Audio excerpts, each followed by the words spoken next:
జీవాధిపతి అయిన నామమునకు మహిమ కలుగునుగాక. మన ప్రభువును మన రక్షకుడు యేసుక్రీస్తు నామములో అందరికీ శుభాభివందనాలు. హెవెన్లీ లైఫ్ మినిస్ట్రీస్ తరఫున తెలియజేస్తున్నానండి.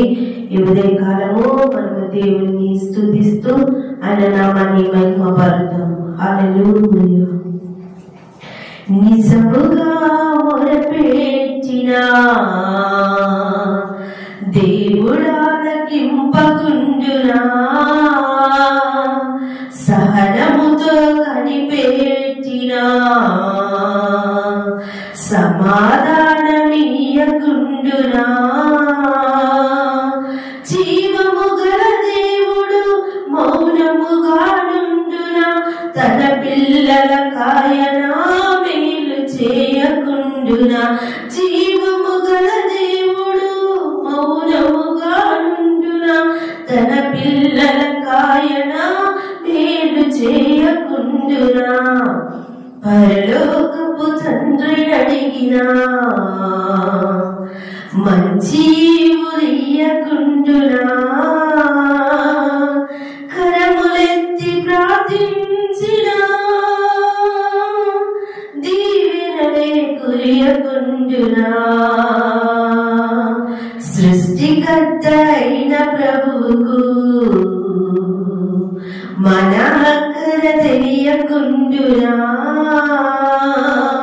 సరి అయిన సమయానికి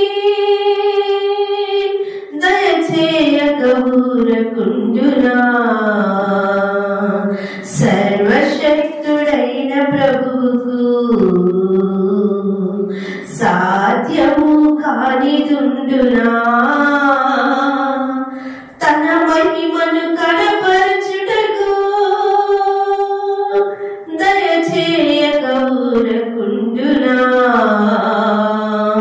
జీవము గల దేవుడు మౌనముగా నుండునా, తన పిల్లల కాయనా మేలు చేయకుండునా. జీవము గల దేవుడు మౌనముగా నుండునా, తన పిల్లల కాయనా మేలు చేయకుండునా. నిజముగా మొరపెట్టినా దేవుడాలకింపకుండునా, సహనముతో కనిపెట్టినా సమాధానమియ్యకుండునా. హల్లెలూయా. ఈ ఉదయ కాలము వాక్యాన్ని మనము విందామండి.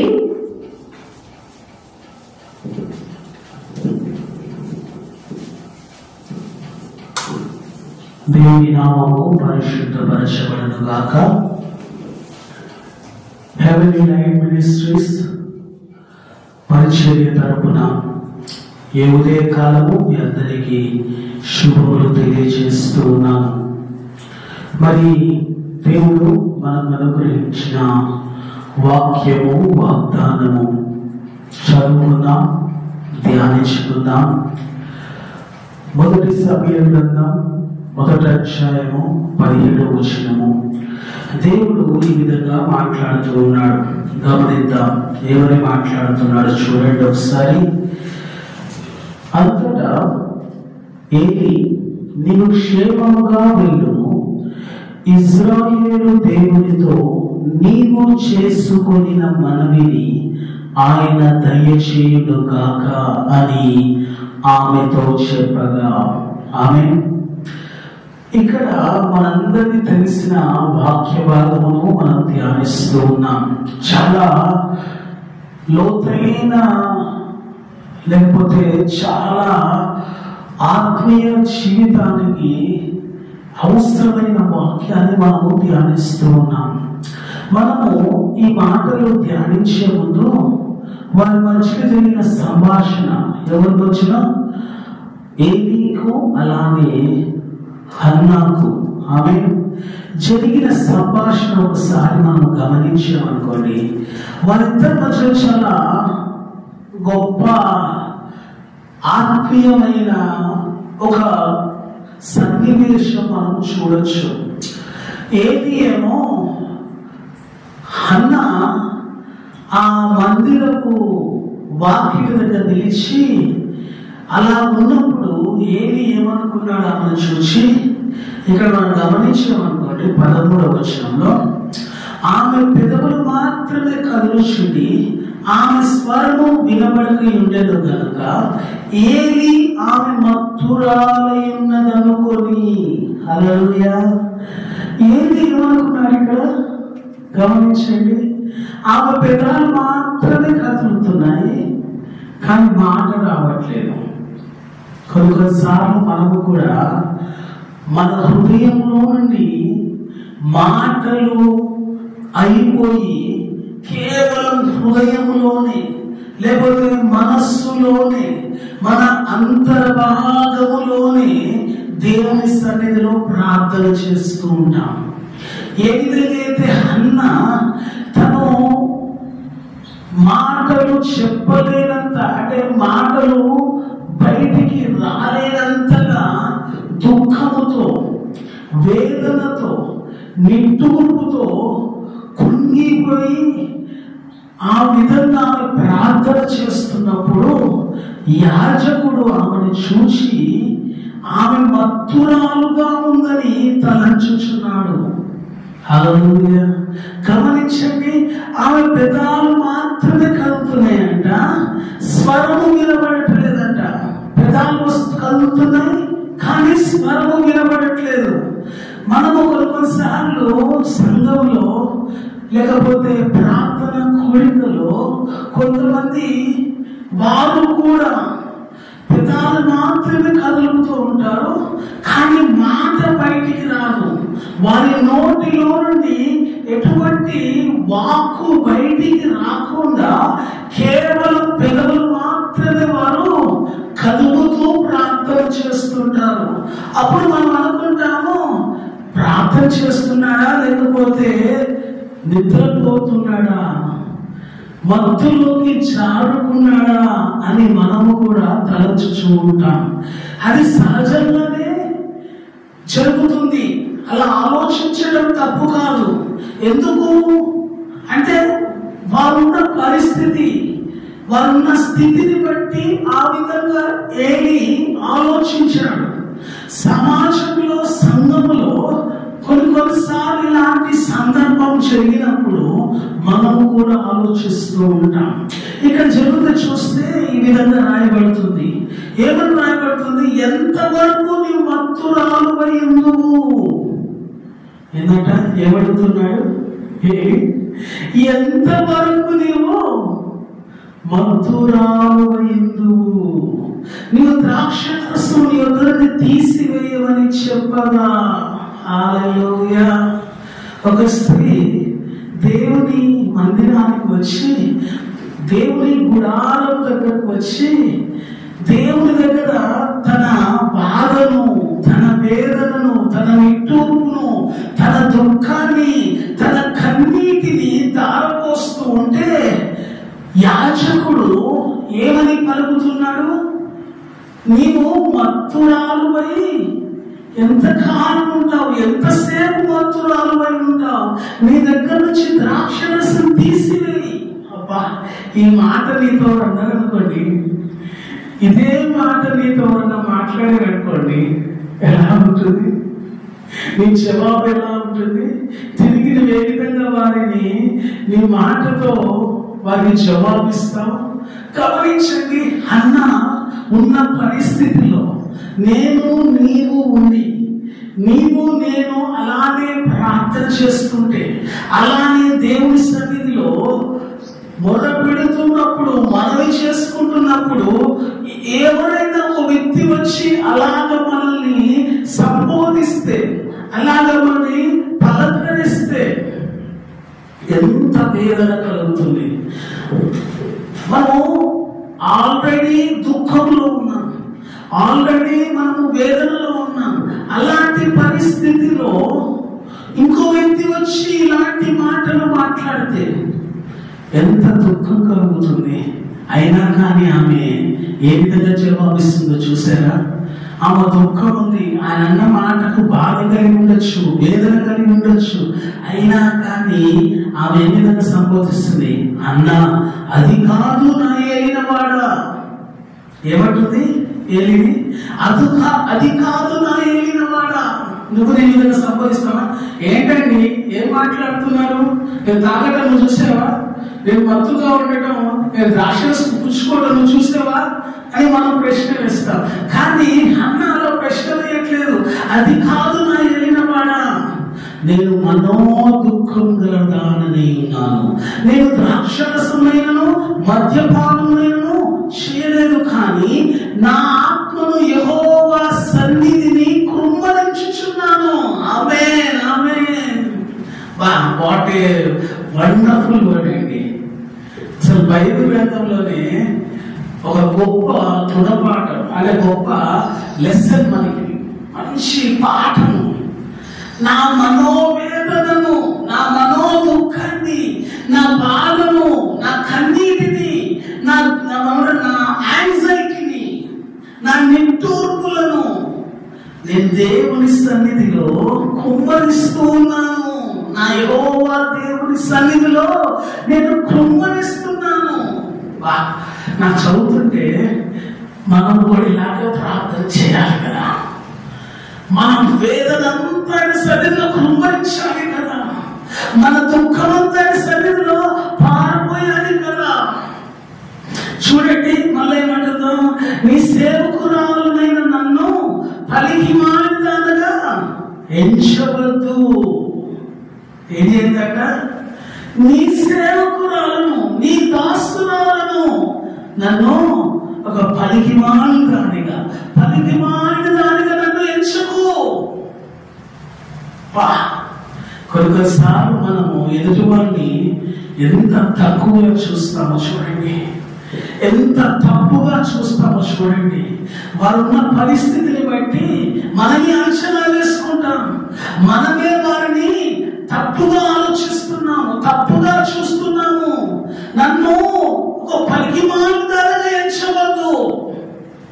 ఎవరన్నా అలాంటి వ్యక్తిత్వం కలిగి ఉంటే దేవుని సన్నిధిలో క్షమాపణ కోరదాం.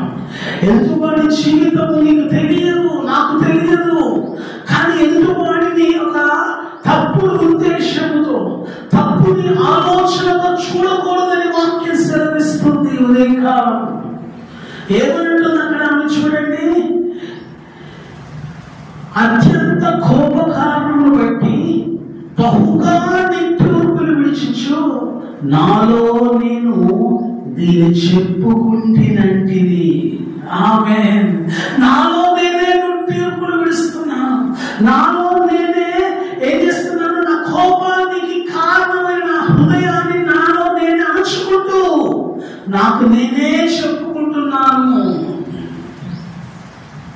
ఎవరి వేదన వారికే తెలుసండి, ఎవరి దుఃఖము వారికే తెలుసు. పక్కన వారికి అర్థం కాదు, ఎదుటి వారికి అర్థం కాదు. నీ దుఃఖము, నీ వేదన నీకు మాత్రమే తెలుసు. ఇక్కడ అన్న పడుతున్న దుఃఖము, మనోవేదన, ఆ నిట్టూర్పు దేవుని సన్నిధిలో తనకు తానుగా తను దేవుని ఎదుట కృంగరిస్తూ ప్రార్థన చేస్తుంది. అప్పుడు అంటున్నాడు ఏలియా ఈ మాట. ఏలియా అంటున్నాడు, చూడండి, ఇశ్రాయేలు దేవుడు నీతో నీవు చేసుకున్న మనవి దయచేయును గాక. ఆమేన్. ఎంత గొప్ప మాట మాట్లాడుతున్నాడు దైవజనుడు. ఎంత గొప్ప మాటతో హన్నాను బలపరుస్తున్నాడు దైవజనుడు. ఎంత గొప్ప మాటతో హన్నాను ఆదరిస్తున్నాడు దైవజనుడు. ఈ రోజు ఈ ఉదయకాలం అదే మాటతో దేవుడు నిన్ను నన్ను ఆదరిస్తూ ఉన్నాడు. ఇశ్రాయేలు దేవుడితో చేసుకున్న మనవి దేవుడు నీకు దయచేయబోతున్నాడు. దేవుడు నీకు అనుగ్రహించబోతున్నాడు. దేవుడు నీకు వాటన్నిటిని కలగ చేయబోతున్నాడు. నీవు నేను హన్నాలాగా ఆయన సన్నిధికి వచ్చి ఆయన సన్నిధిలో మన బాధను, మన దుఃఖం